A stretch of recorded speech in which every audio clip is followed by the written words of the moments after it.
डेरा गाजी खान, जहां चेयरमैन तहरीक इंसाफ इमरान खान जलसे से खिताब कर रहे हैं कि इतनी तादाद में लोग निकल सकते थे और खास तौर पे ख्वातीन भी निकल सकती थी।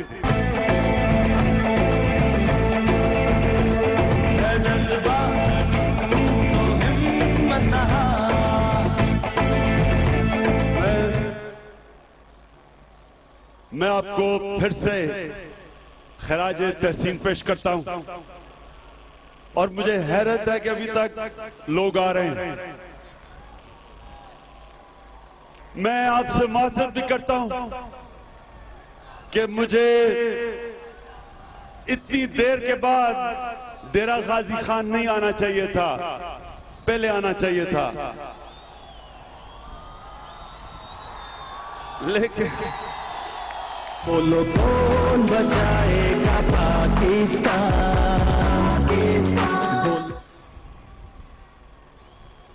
लेकिन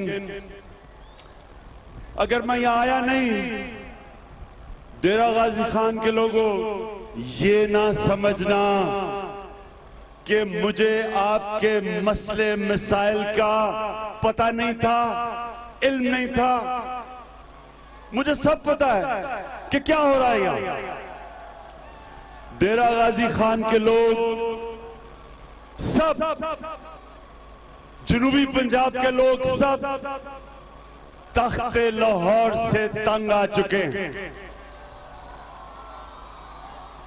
लेकिन सिर्फ आप भी नहीं तंग आ गए, सारे पाकिस्तान के लोग तख्ते लाहौर से तंग आ चुके हैं, बल्कि लाहौर के लोग तख्ते लाहौर से तंग आ चुके हैं। और मुझे लगता है कि जो अल्लाह ने सुओ मोटो एक्शन ले लिया है नवाज शरीफ के ऊपर पनामा में, इंशाअल्लाह पाकिस्तान को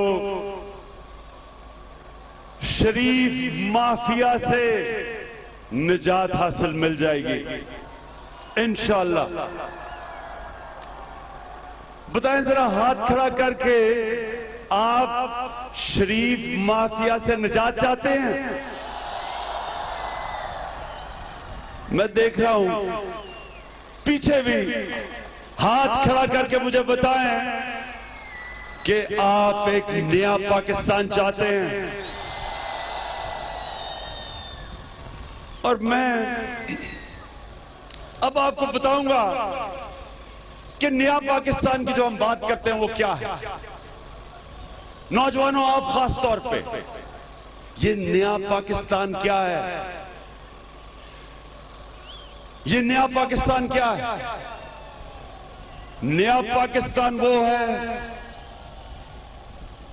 कि जो है नजरिया पाकिस्तान का। ये क्यों बना था पाकिस्तान? नौजवानों, पाकिस्तान क्यों बना था? हिंदुस्तान के मुसलमानों ने क्यों पाकिस्तान बनाने के लिए वोट दी थी?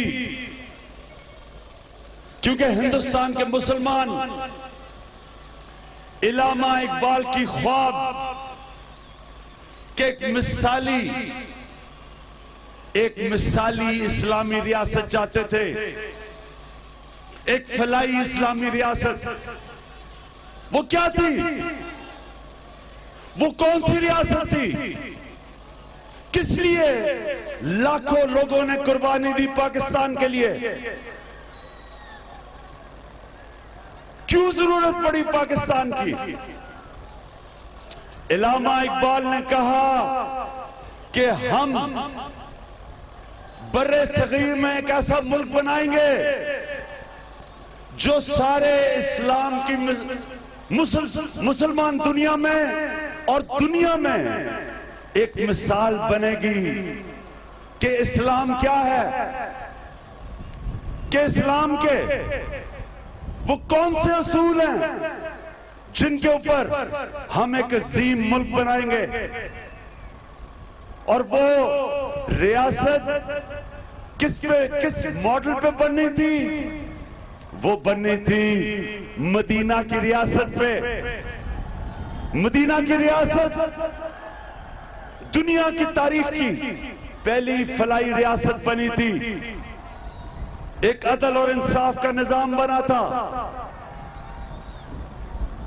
नौजवानों, अदल और इंसाफ क्या है?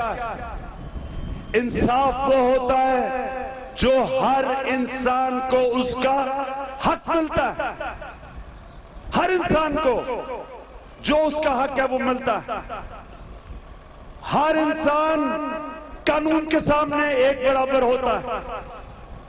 चाहे वो डीजी खान का एक छोटा सा मुजाहिरा, चाहे डीजी खान में एक ताकतवर जिम्मेदार, कानून के सामने सब एक बराबर होते हैं। एक छापड़ी वाला, एक रेड़ी वाला, एक टैक्सी वाला, सारे सबके हुकूक होते हैं।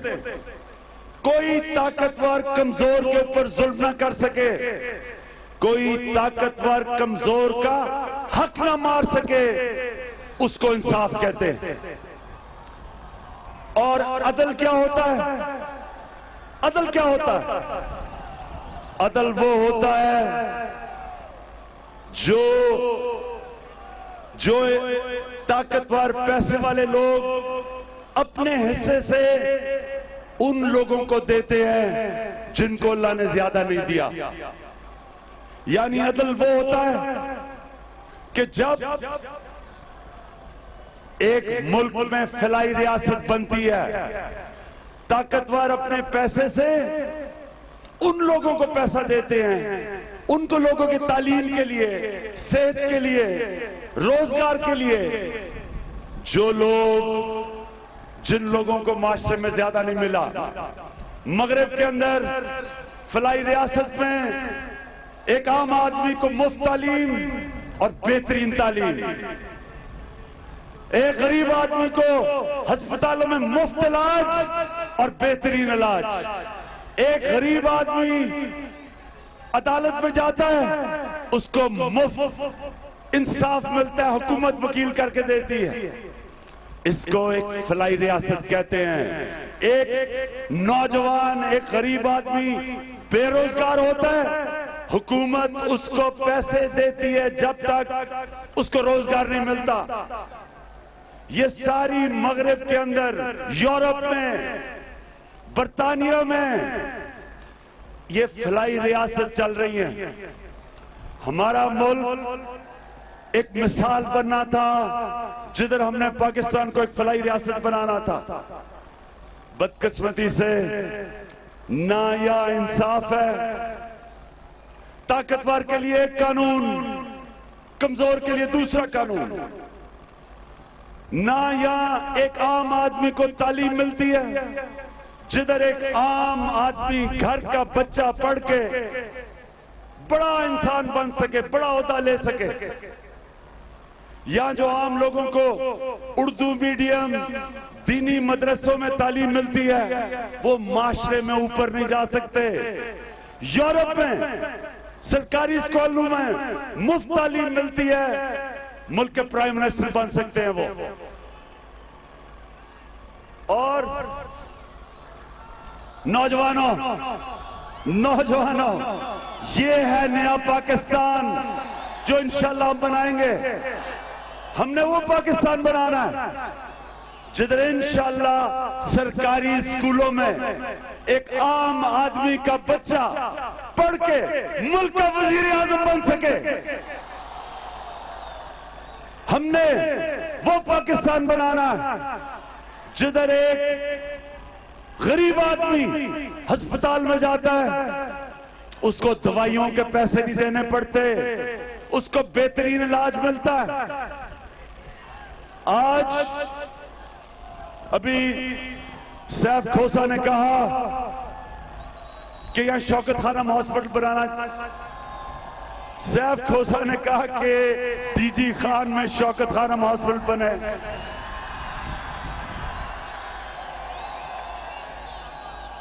मैं भी बताता हूं आपको, सैफ इंशाल्लाह अल्लाह ने जिंदगी दी, कराची का अस्पताल बन गया।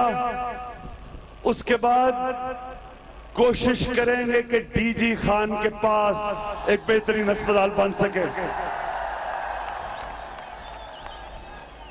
सिर्फ आपसे वादा तब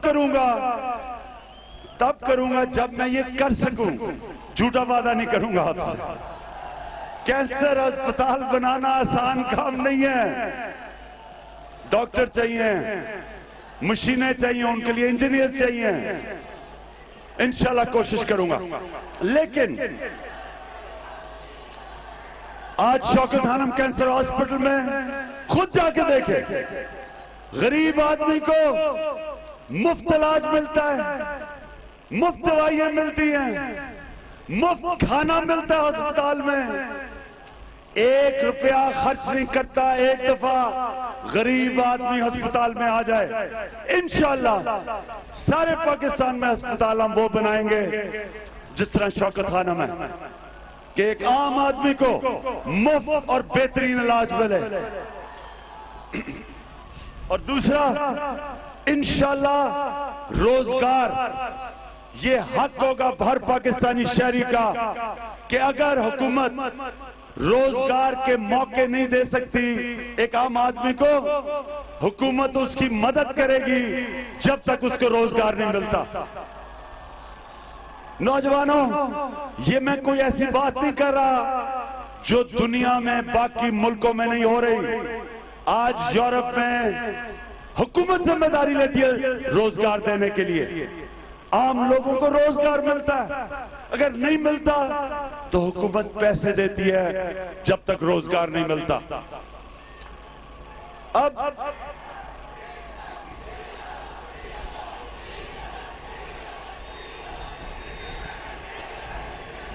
अच्छा, ठंड तो नहीं लग रही? ठंड तो नहीं लग रही? बारिश भी होगी, जाना ना, बड़ी जरूरी बातें करनी है। अच्छा जी, अब जरा मैं अपने डेरा गाजी खान के लोगों से खास बात करना चाहता हूं पैनामा की। ये पैनामा क्या है? क्या है पैनामा? वो चीज हुई कि दुनिया में इंकिशाफ हुआ, बड़े बड़े लोगों का इंकिशाफ हुआ जिन्होंने पैनामा के अंदर कंपनीज बनाई हुई थी अपनी दौलत छुपाने के लिए, अपनी जायदादें छुपाने के लिए। उसमें हमारा मियां नवाज शरीफ पकड़ा गया। नवाज शरीफ पकड़ा गया। अब केस क्या है? सुने नौजवानों, सुनो केस क्या है। केस ये है कि नवाज शरीफ कहता है कि जनाब पैनामा में मेरे बेटों के कंपनीज हैं जिनके अरबों रुपए के फ्लैट हैं। मुझे नहीं पता नहीं, बेटे बड़े ज़हीन बेटे थे, बड़ा काम किया, बड़ी जायदाद उन्होंने बना ली, पता नहीं कौन सी बिजनेस की, मुझे क्या पता। और मेरे बाप ने पैसा बनाया और वो उधर से फिर उसने मेरे बेटे हुसैन नवाज को 2006 में वो कंपनी दे दी और वो उसके पास अरबों रुपए के मेफेयर के फ्लैट आ गए। ये है नवाज शरीफ का केस। हम क्या कहते हैं? हम ये कहते हैं कि नवाज शरीफ, तुमने 93 से ये फ्लैट खरीदे, तुमने अपनी बेटी के नाम फ्लैट लगाए, तुमने अपने बेटों को लंदन जब पहुंचाया यहां से पैसा चोरी करके उनके नाम रख दिया।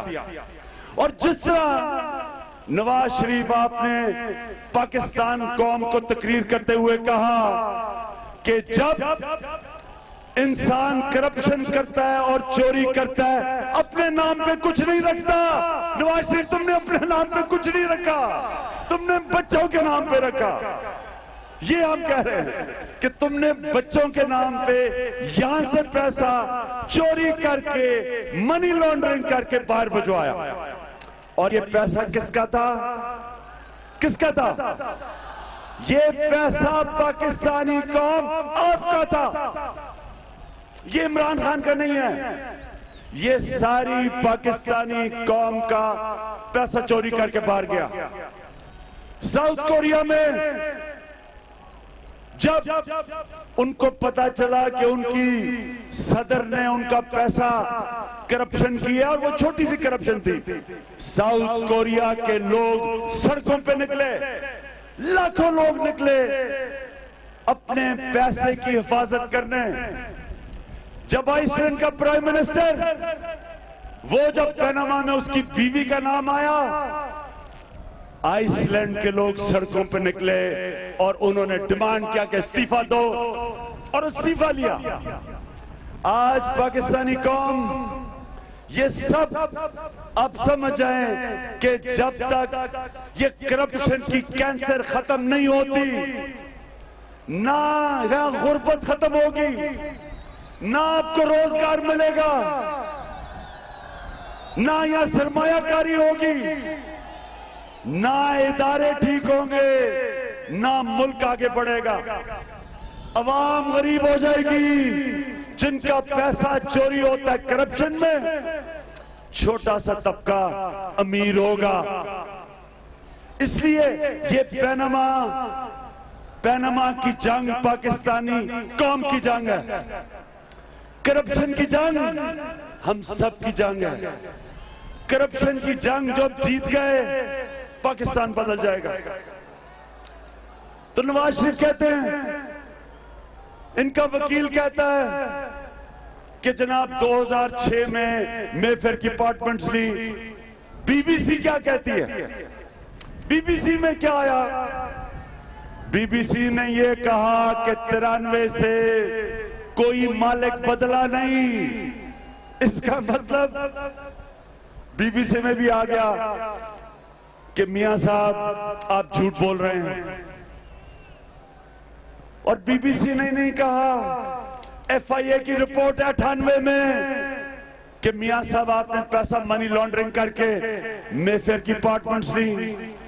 98 में बीबीसी का टीवी का डॉक्यूमेंट्री है जो कहती है कि नवाज शरीफ आपने मनी लॉन्ड्रिंग करके पैसे इंग्लैंड लेके गए, काजी फैमिली के बैंक अकाउंट में डाले और उस पैसे से अपार्टमेंट्स ली।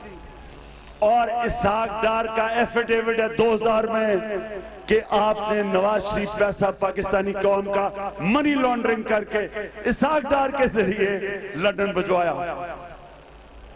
तो अब केस अदालत में है, सुप्रीम कोर्ट तो जो फैसला करेगा वो करेगा, लेकिन पाकिस्तानी कौम हाथ खड़ा करके बताओ कि क्या आपका ख्याल है कि नवाज शरीफ ने आपका पैसा चोरी किया? कोई ऐसा है जो कहता है नहीं चोरी किया? मैं देख रहा हूं कोई है? अच्छा, कितने आप समझते हैं कि नवाज शरीफ को सजा होगी?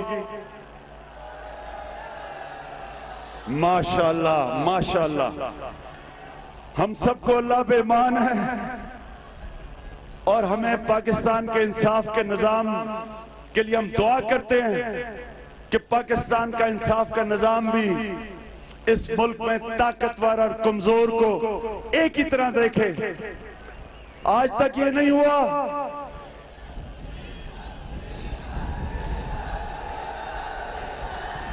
ठीक कहते हैं, अभी तक डीजल का एहतसाब नहीं हुआ। ठीक है, और किसका एहतसाब नहीं हुआ? और किसका एहतसाब नहीं हुआ?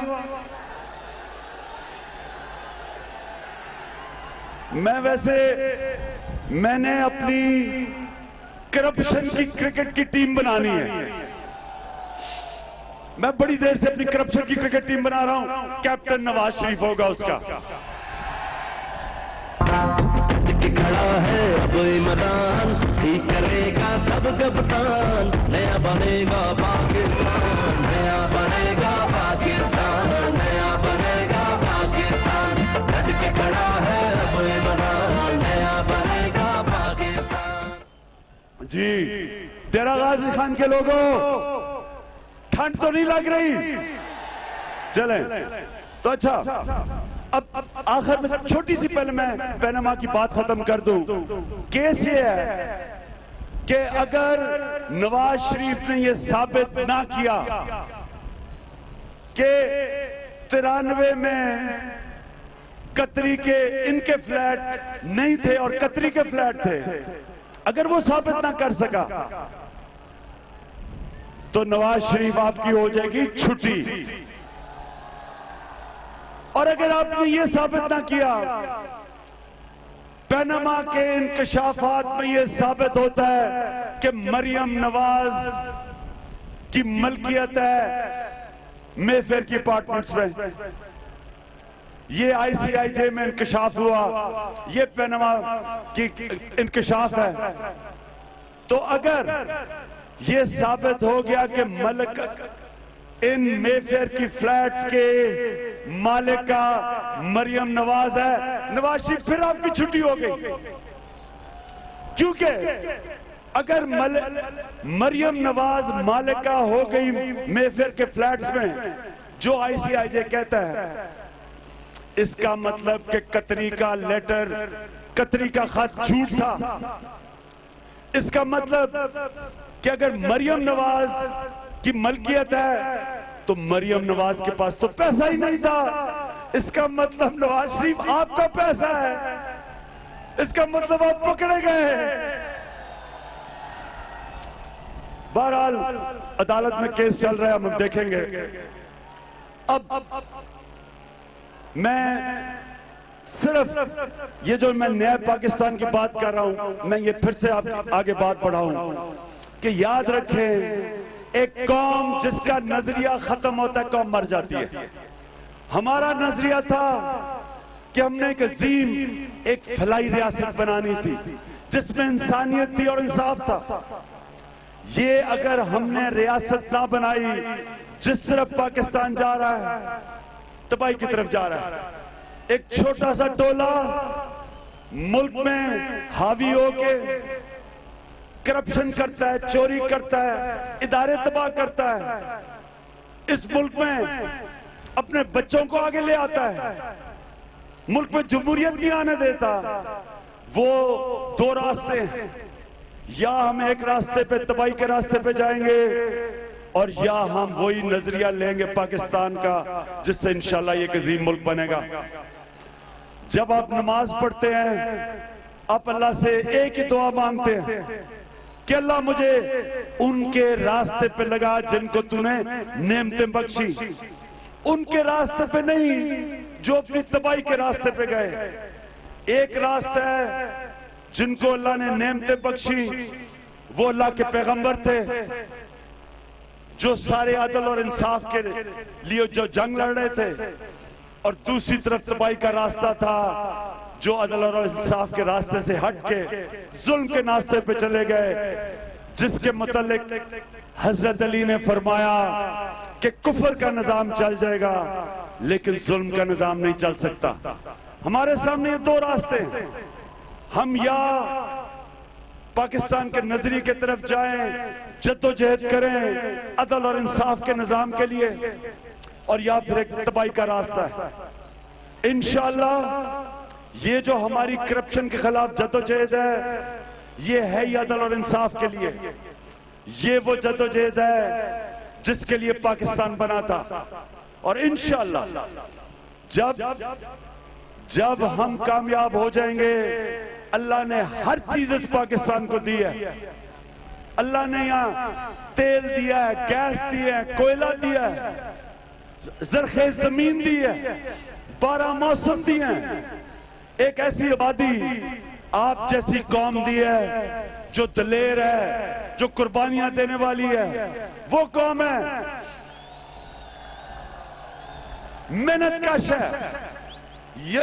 ये वो कौम है जो दुनिया में 5 मुल्कों में, वो पाकिस्तान मुल्क है जो सबसे ज्यादा खैरात देते हैं। हम पाकिस्तानी दुनिया के 5 उन मुल्कों में से सबसे ज्यादा खैरात देते हैं, लेकिन ये मुल्क सबसे कम टैक्स देता है। क्यों? हम इसलिए ये कौम टैक्स नहीं देती कि इसके हुक्मरान खुद टैक्स नहीं देते, इसलिए टैक्स नहीं देती। उनका टैक्स हुक्मरानों के ऊपर खर्च होता है, अवाम पे खर्च नहीं होता। उनका टैक्स चोरी होता है, करप्शन में जाता है। जिस दिन इस मुल्क में ऐसी गवर्नमेंट आई जो अवाम का टैक्स दयानतदारी से इकट्ठा करेगी और दयानतदारी से खर्च करेगी अवाम पे, आप यकीन करें हमें 1 रुपया कर्जा नहीं लेना पड़ेगा। कौम अपने पैर पे खड़ी होगी, हमारे पास इतना पैसा होगा, हम अपनी अवाम पे खर्च करेंगे, उनकी तालीम पे, उनकी सेहत पे, अस्पतालों पे, सड़कों पे, इंसाफ पे। वो मुल्क बना सकते हैं जो इसको बनना चाहिए था। डेरा गाजी खान के लोगों, मैं अपनी तकरीर एक चीज से खत्म करता हूं। आज से 10 साल पहले, 12 साल पहले मैं जहाज में जा रहा था, दुबई जा रहा था। मेरे साथ एक आदमी आके बैठ गया और रो रहा था।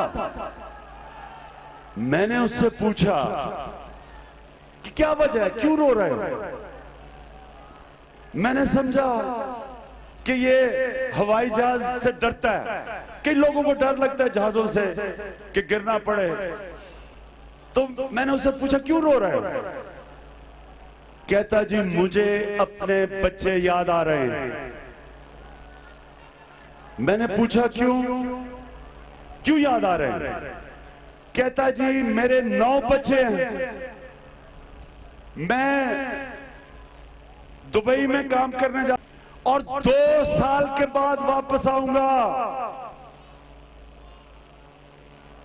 2 साल के बाद अब मेरी अगली छुट्टी होगी। मैंने सोचा कि बेचारा 2 साल के बाद अपने बच्चों को और बीवी को मिलेगा। मैं सोचा कि अल्लाह हमने अपने मुल्क से क्या किया कि ये अल्लाह ने इतना अजीम मुल्क हमें दिया है। हम अपने लोगों को रोजगारी नहीं दे सकते कि बेचारे एक आदमी को अपने बच्चों को छोड़ के 2 साल के लिए मजदूरी करने के बाद फिर छुट्टी पे आएगा, 2 साल तक बच्चे नहीं देखेगा। मैं अपने बच्चों को 2 महीने ना देखूं तो मैं तकलीफ होती है, याद आते हैं। ये आदमी 2 साल तक अपने बच्चे नहीं देखेगा। ये किया है हमने अपने पाकिस्तान से। हमारे कितने लोग, क्योंकि हमने अपने मुल्क में करप्शन की वजह से निजाम तबाह किया, करप्शन की वजह से यहां कोई सरमायाकारी नहीं करता, करप्शन की वजह से इदारे तबाह कर दिए हैं। हमारे लोगों को बाहर नौकरियां लेने जाना पड़ता है। हमारे नौजवानों को 18-18 घंटे बाहर काम करके अपने घर पैसा भेजती हैं। माएं अपने बच्चों को नहीं देखती, बच्चे अपने बाप को नहीं देखते,